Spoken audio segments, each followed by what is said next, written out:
இன்றைக்கு நாம் தியானிக்க இருக்கிற வசனம் சங்கீதம் 121 அதிகாரம் 4வது வசனம்.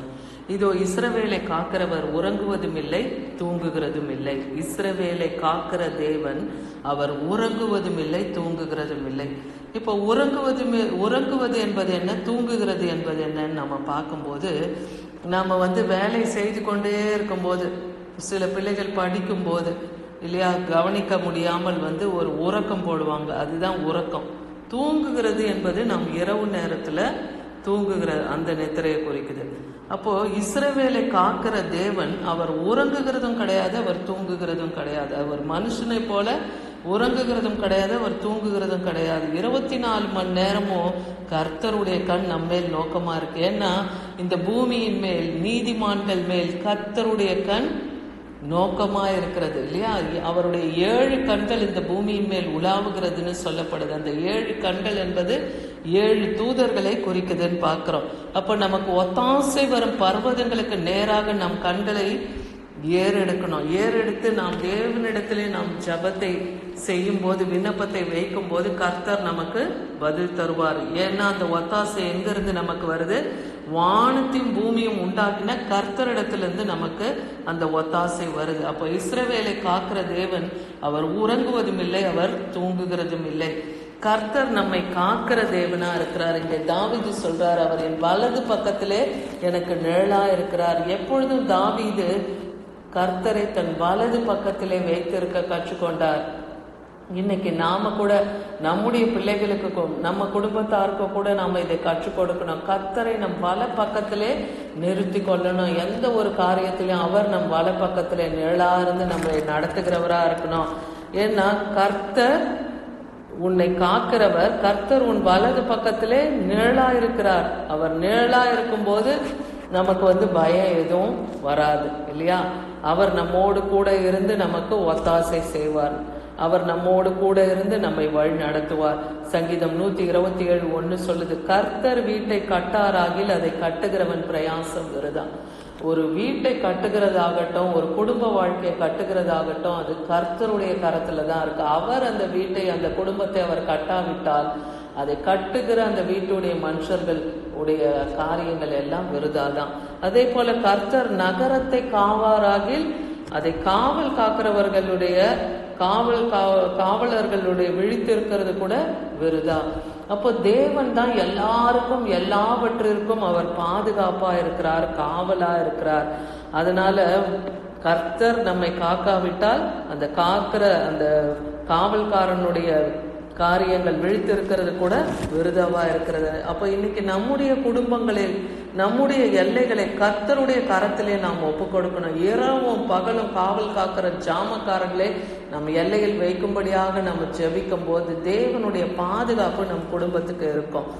அதுதான் இந்த சங்கீதக்காரன் சொல்றாரு பாருங்க, சங்கீதம் 27:3, உனக்கு விரோதமாய் ஒரு பாளையம் இறங்கினாலும் என் இருதயம் பயப்படாது, என் மேல் யுத்தம் எழுப்பினாலும் இதிலே நான் நம்பிக்கையா இருப்பேன்.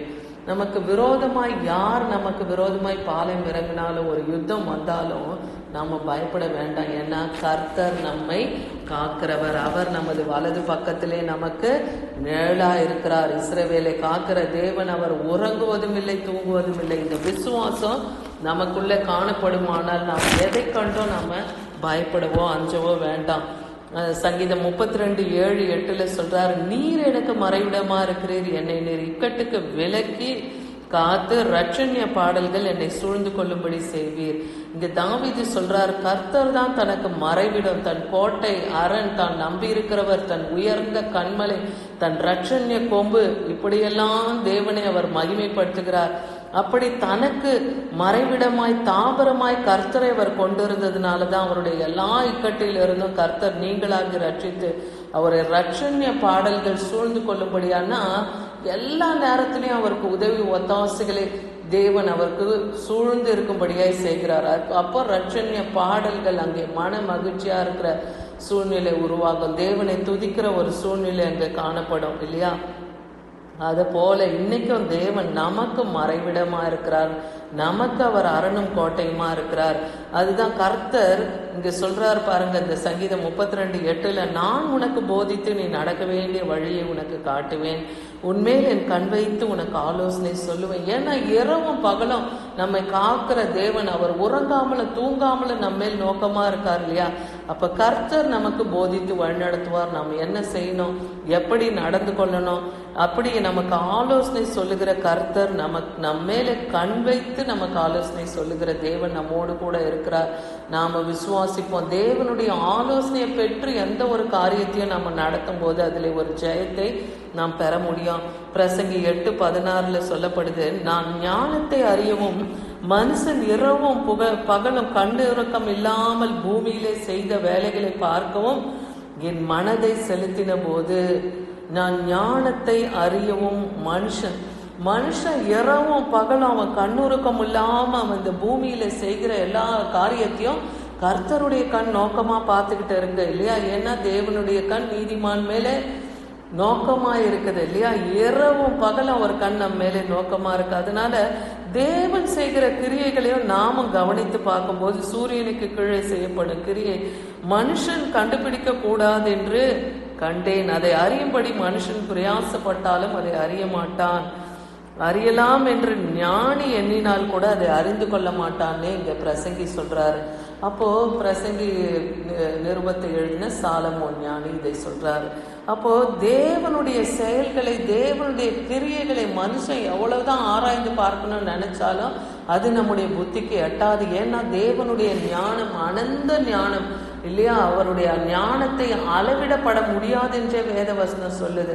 அப்படிப்பட்ட தேவன் இன்னைக்கு உறங்காமலும் தூங்காமலும் நம்ம இரவும் பகலும் காக்கிறவர்.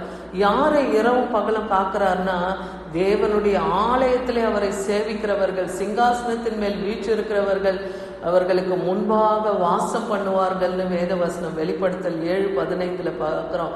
அவர்கள் எப்படிப்பட்டவர்கள்னா, அவர்கள் ஆட்டுக்குட்டியானவருடைய ரத்தத்தினாலே தோய்க்கப்பட்ட அந்த ஆடையை போர்த்தி கொண்டு இருக்கிறவங்க, போட்டு கொண்டு இருக்கிறவங்க, அப்படிப்பட்டவங்க இரவும் பகலும் தேவனுடைய ஆலயத்துக்கு முன்பாக அவரை சேவித்து கொண்டிருக்காங்களாம். அவர்களுக்குள்ளே அவர் வாசமாயிருப்பேன்னே சொல்றாரு. சங்கீதம் 27:1 பார்க்கிறோம், கர்த்தர் என் வெளிச்சமும் என் ரட்சிப்புமானவர், யாருக்கு பயப்படுவேன்? கர்த்தர் என் ஜீவனின் பலனானவர், யாருக்கு அஞ்சுவேன்? அப்போ தாவீது இதை சொல்றாரு, கர்த்தர் தான் எனக்கு வெளிச்சம், அவர் தான் எனக்கு ரட்சிப்பு, நான் யாருக்கு பயப்படுவேன்? என் ஜீவனின் பலனே அவர் தான், நான் யாருக்கு அஞ்சுவேன்னு சொல்றா. இன்னைக்கு இந்த வசனத்தை நீங்க அறிக்கையிட்டு கூட நீங்க ஜெபிக்கலாம். ஏன்னா கர்த்தரே நம் வெளிச்சம், அவரே நம் ரட்சிப்பு, அவரே நம் பலன். இதை நாம் உணரணும். ஏன்னா அவர் இஸ்ரவேலை காக்கிற தேவன், உறங்குவதும் இல்லை தூங்குகிறதும் இல்லை என்ற அந்த வார்த்தையின்படி இரவும் பகலும் நம்மேல் கண்ணோக்கமா இருந்து தேவன் நம்மை விசாரிக்கிறவராக இருக்கிறார். நான் மனுஷனுடைய சாயலை அவர் அறியவில்லை என்றும் ஒரு இடத்துல எழுதியிருக்கு. மனுஷனை அவர் மண் என்று எண்ணுகிறார்னு பார்க்கிறோம்.